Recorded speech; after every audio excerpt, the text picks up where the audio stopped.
Hi, everyone. I'm April Callis-Birchmeier. I'm a certified change management professional and project management professional. And today I wanted to talk a little bit about professional development and how incredibly important it is to our own growth and our own development as individuals. And I think it's especially important to talk about now because of May and because things are blooming, trees are starting to get their leaves back where I live in Michigan.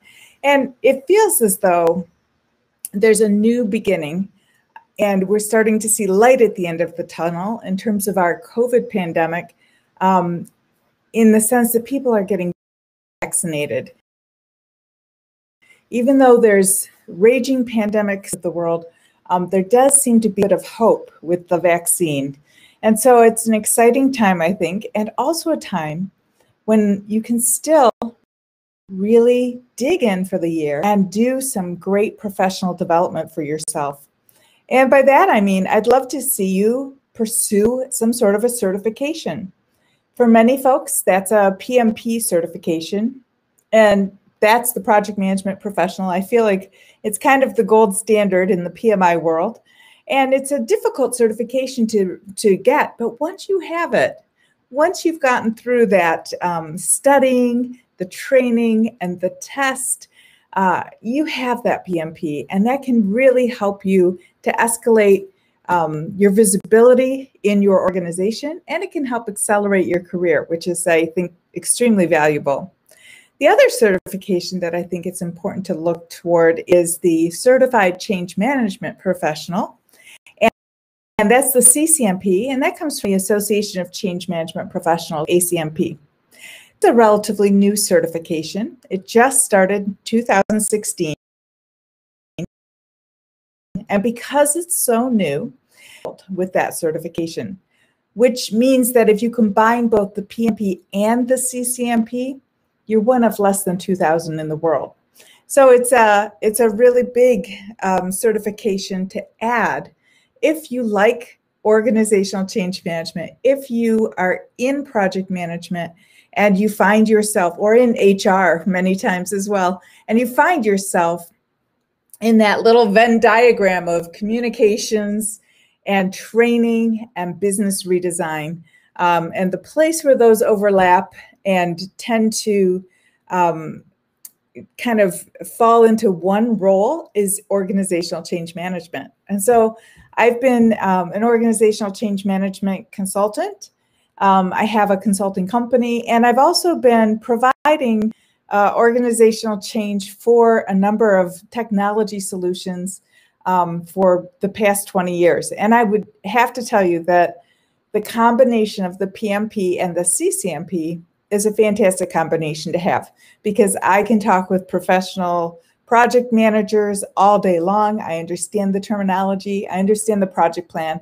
I know which end is up. And then I can share my certified change management hat with them and give them a change plan that we can incorporate into the project milestones as well. So I feel like that's an incredibly important combination.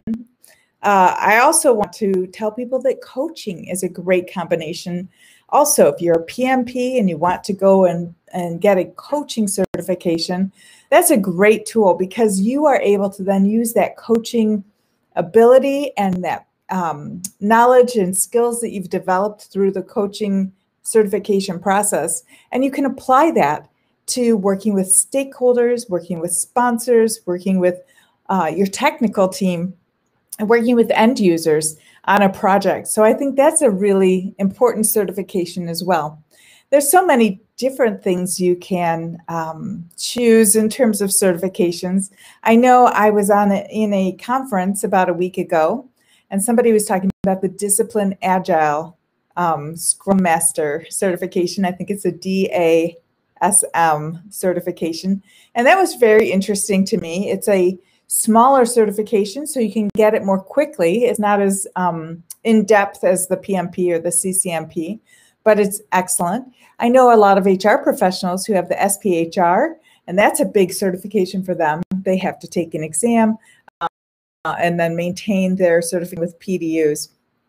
I'm thinking about this because I do have a course coming up starting May 18th that has 22 PDUs that are approved by SHRM for recertification and also for ACMP to as a qualified education provider for ACMP, so they can count toward your training for the CCMP exam. So if you want to know more about that, please just connect with me on LinkedIn. I'd be happy to share more information. I'm also thinking a lot about change and change management and how essential that will be in the next 5 years. You know, as we think about different megatrends, PMI just put out an article that identified 5 megatrends. And I wanted to share that with you because I think these 5 megatrends are going to impact change and impact the way we do things for the next 5 to 10 years. And I'll happily post on my LinkedIn account, I'll post this link to this article because I think these megatrends are very interesting. They are COVID-19 is a megatrend that has been identified. This is something that's going to dominate project economy, and climate crisis is going to also dominate the project economy. I think that's an important megatrend as well. Civil, civic, and equality movements will also dominate our future, I believe, and I think that that's been identified in the PMI Megatrend Report. Shifting globalization dynamics, and then mainstream artificial intelligence. And I think all of this is really fascinating because every of these megatrends means a great deal of organizational change and personal change. And you can't have organizational change without personal change. You have to have both because an organization is made up of individuals, and the organization cannot change unless the individuals adopt change. So individuals choose to change, and then the organization is changed as a result, which means that it's important to spend time talking with other professionals, talking with individuals and stakeholders and end users who are going through change to help them adopt this change. And I don't think it's impossible for people who are for people who are hesitant about a change. I don't think it's impossible for them to get to the adoption phase. For many years, I taught public speaking. And one of the things that I would teach was that it was very hard to persuade people who had a very fixed, firm opinion about something. It was much easier to persuade people who had little opinion. And so when we were working on our persuasive speeches, everybody would have to kind of lay out their plan for how they were going to persuade somebody who really didn't have an opinion, which was a relatively easy presentation, and then what they would do to deal with somebody who had a very resistant opinion to our idea. And I do remember so vividly the fact that, you know, many of the students would get frustrated or give up and think it's impossible to help somebody who's already has an opinion change their opinion.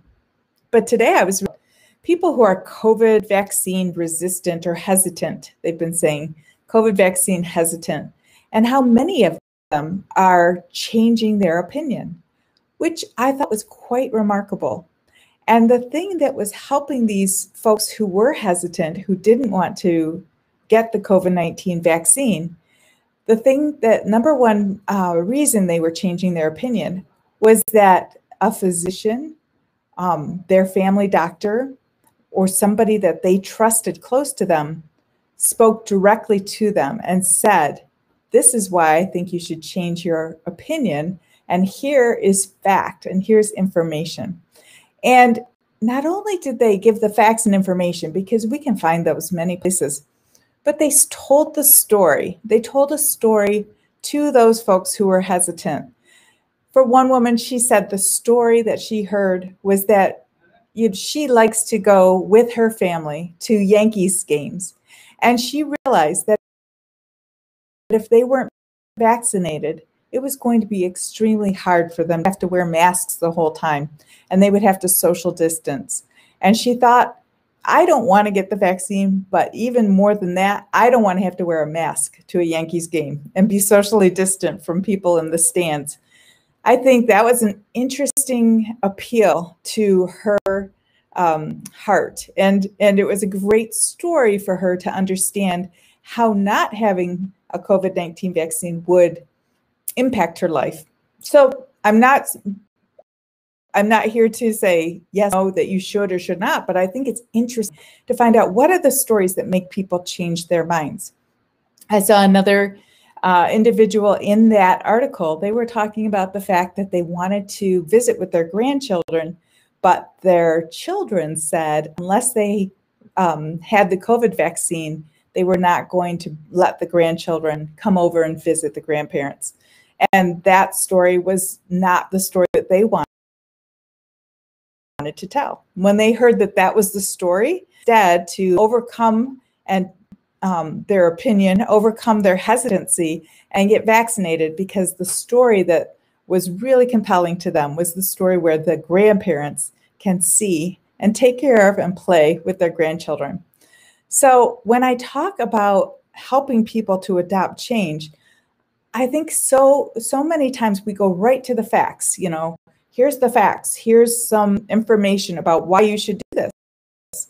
But I think what's even more and more interesting is what's the story? What is the story of the benefit of this change? I get to see my grandchildren. I get to go to baseball. I can travel and go on vacation.